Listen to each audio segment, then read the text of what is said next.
नागपूर शहरात मोठी गुन्हेगारीची घटना उघडकीस आली आहे। तब्बल 43 लाख रुपयाची टोयोटा फॉर्च्युनर लिडेंडर एसटी चोरीला गेल्याचा प्रकार घडला होता। मात्र नागपूर पोलिसांच्या तडफदार तपासानंतर गुजरातमधून वाहन जप्त करण्यात आले असून आरोपीला सुद्धा अटक करण्यात आली आहे। कसे उलगडले हे संपूर्ण प्रकरण पाहूया आमच्या खास रिपोर्टमध्ये। नागपूर शहरातील कळमना पोलीस ठाण्याच्या हद्दीतून 17 फेब्रुवारी रोजी पहाटे 4 वाजता एका नामांकित कंपनीची महागडी गाडी चोरीला गेली होती। फिर्यादीच्या म्हणण्यानुसार त्यांनी ही गाडी गुजरातच्या सुरत जिल्ह्यातून खरेदी केली होती। मात्र गाडीच्या मालकाकडून फक्त एकच चाबी त्यांना देण्यात आली होती। गुन्हा घडल्यानंतर पोलिसांनी तातडीने सीसीटीव्ही फुटेज तपासले। त्यामध्ये एक अनोळखी व्यक्ती गाडीच्या जवळ येत असल्याचे दिसले। काही क्षणातच तो गाडी सुरू करून तिथून पसार झाला। फिर्यादींच्या संशयावरून प्राथमिक तपासात असे निष्पन्न झाले की ही गाडी पूर्वीच्या मालकानेच परस्पर परत नेली असावी। या घटनेच्या तपासासाठी पोलिसांचे एक विशेष पथक गुजरातच्या सुरत जिल्ह्यात रवाना झाले। तिथे पोहोचल्यावर त्यांनी गुप्त माहितीच्या आधारे तपास करत आरोपी पारस शेखलिया याला ताब्यात घेतले। त्याच्याकडून चोरीस गेलेली GJ05 RY 5755 क्रमांकाची फॉर्च्युनर गाडी जप्त करण्यात आली। गाडीची अंदाजे किंमत 43 लाख रुपये असून आरोपीला नागपूर पोलिसांनी ताब्यात घेतले आहे। ही यशस्वी कारवाई निकेतन कदम, पोलीस उपायुक्त विशाल क्षीरसागर, सहाय्यक पोलीस उपायुक्त यांच्या मार्गदर्शनाखाली झाली। तसेच वरिष्ठ पोलीस निरीक्षक प्रवीण काळे आणि त्यांच्या टीमने या गुन्ह्याचा पर्दाफाश केला। आपल्या कळमना हद्दीमध्ये सूर्यनगरमध्ये एक फिर्यादी राहतात। त्यांचं नाव आहे संजय संतोष कालरा।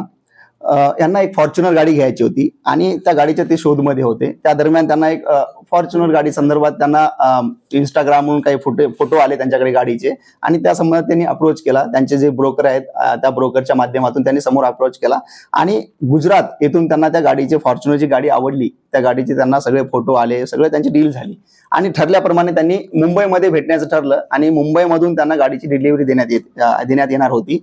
आणि त्या दिवशी असं ठरलं की गाडीची किंमत ही 43 लाख रुपये मध्ये ठरली आणि त्यापैकी 15 लाख रुपये हे कॅश आणि ऑनलाईन देणार त्या दिवशी, ज्या दिवशी गाडीची डिलिव्हरी देणार असं ठरलं। ठरल्याप्रमाणे त्यांनी मुंबईला गेले आणि 15 लाख रुपये दिले ते आणि बाकी राहिलेले पैसे जे आहेत त्याचा EMI जो होता तो भरणार अशा पद्धतीने त्यांचं ठरलं आणि गाडीची एक चावी दिली गेली त्यांना फिर्यादीला आणि गाडीची डिलिव्हरी दिली।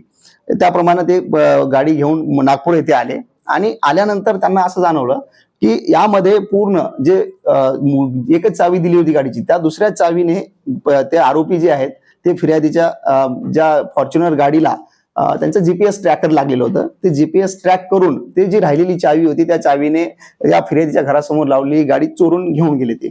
आणि असं आपल्याकडे एक रिपोर्ट आली होती की चोरीची, त्याप्रमाणे आपण रिपोर्ट दाखल केली आणि प्राथमिक तपास केला। त्यामध्ये असं जाणवलं की जे आपण फुटेज पाहिले 50 ते 60 फुटेज पाहिले यामध्ये, त्यावेळेस आपल्याला असं जाणवलं की हे चोरीचा प्रकार नसून जे फिर्यादीने डील केली होती त्यामध्ये फिर्यादीचे आपण मग कागदपत्र पडताळले। त्याच्यामध्ये आपल्याला त्यांचे आधार कार्ड, त्यांचे पॅन कार्ड, त्यांचे RC ते सर्व आपल्याला डुप्लिकेट दिसून आले। मग आपल्याला समजलं की हा चोरीचा प्रकार नसून हा फसवणुकीचा प्रकार आहे। त्याच्यामध्ये आपण सखोल तपास केला। तपास करून मग आपण हे जे गाडी मालक आहे, मूळ मालक, तर ते गुजरात सुरत येथील होते।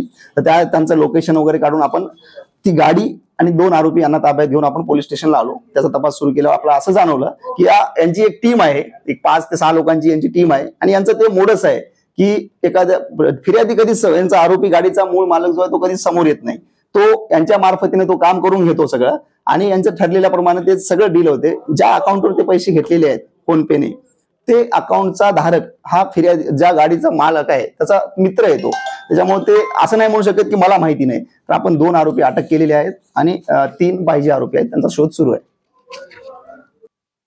बाकीचा तपास सुरू आहे आपला आणि या कारवाईमध्ये आमचे झोन 5 चे माननीय DCP sir Shri Niketan Kadam sir, तसेच आमचे कामठी विभागाचे ACP sir Shri Kshirsagar sir यांचे खूप मोलाचे मार्गदर्शन लाभलेलं आहे।